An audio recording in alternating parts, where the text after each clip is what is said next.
I was listening to the radio today and I happened across a discussion programme in which some woke students were discussing their latest demands. And I want to make clear, I don't have anything against students per se, and I know I keep going on about the snowflake SJW woke movement, but they really are the gift that keeps on giving. No level of stupidity is too much for them. And what they were demanding today, well, one angry young woman, was touching on something that hit the news last year very briefly. And what she was demanding is that books in universities have trigger warnings printed on the covers. Because it appears our delicate students now are being emotionally damaged whilst reading. Of the books they complained about, one was actually the complete works of Shakespeare, the greatest writer who has ever lived. And that book's been out for a while. There haven't been any problems with it. I mean, I know Hamlet's got some mad shit. But aside from that, there are some other problems I can see. For example, if when I got a book, it told me on the cover the things that were going to happen, I wouldn't bother fucking reading it. To Kill a Mockingbird would take about 8 seconds. There's a load of racism, but he gets off at the end. And I've always been a keen reader. Well, I'm 40 years old now, much older than these students, but when I was younger I read a lot of the books by the writer Sven Hassel, and if you're not familiar with his work, he fought with the Waffen SS in the Second World War, and the books are semi-autobiographical, semi-fictional. So this is a guy who willingly fought for the Nazis in the bloodiest campaign seen in all the history of humankind. Actually not humankind, of all of mankind. I'll put that in there just to trigger a few of the fuckers off. And the book titles included things like March Battalion, Liquidate Paris, SS General, and the first book of his I read was called The Bloody Road to Death, and I read that when I was 8. And I got through it remarkably unscathed, as I wasn't brought up wrapped in fucking bubble wrap. So, I was trying to think of what young woke people could do for a thrill now, because when I was younger, we used to do stuff like sea canoeing and bungee jumping and a lot of riding motorcycles too quickly. But here's a new extreme sport just for snowflakes. It's called extreme reading. Imagine there's a box full of books that all have blank covers and they've all had the title pages ripped out, so each book starts at chapter 1. And imagine the excitement of seeing how many pages they could read before they started fucking crying about something. If I was doing it, I'd actually make sure that every single book was Mein Kampf, just to find out how liberal they really are. There'd be a couple of them would start thinking maybe our country needs to be a bit larger. So whilst this was going on, I then heard the second part of the debate where they were demanding more allocated safe spaces. Now I've heard this phrase before and I thought that's all it was, a term. If I had a friend in distress, I'd say, yeah, come to my house, it's a safe space. But these are real fucking things. Schools, universities, some businesses now have allocated rooms called safe spaces. They are places people can go without being judged. Trust me, if you go into a room marked safe space, everyone is fucking judging you. And they're there in particular for people who've been triggered during debates or reading books now, apparently.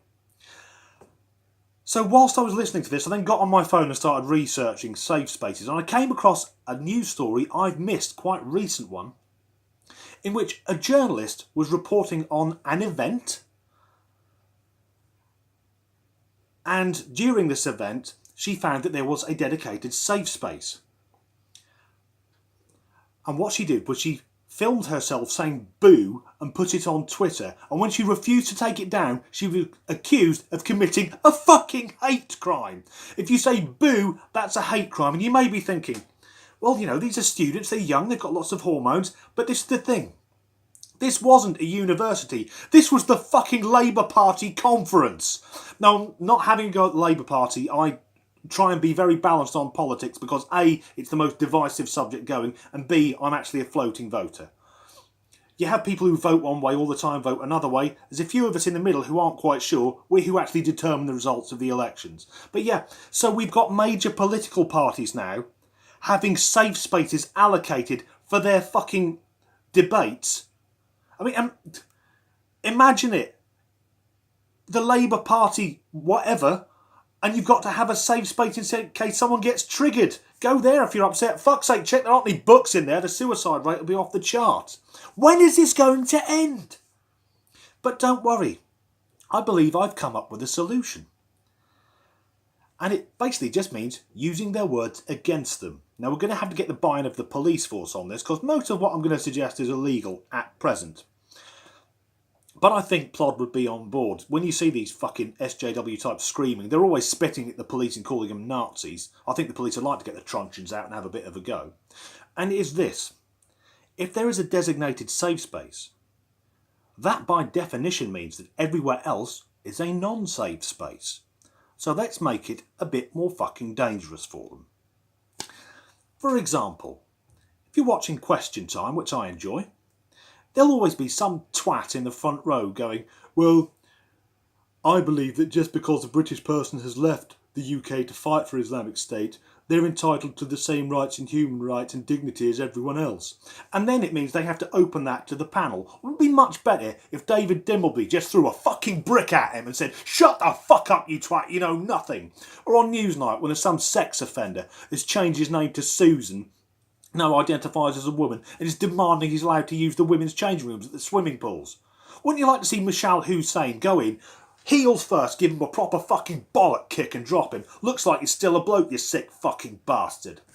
And for the police, when there's groups like Antifa, and there's going to be a whole fucking video on those cunts, just see the police go around casually tasering them, just macing them, whacking the knees out with the fucking batons. And for the people who started all this shit, the fucking woke students who want their safe spaces, what I propose is we go to some of the more problematic student unions and just rig up some tripwires and claymores.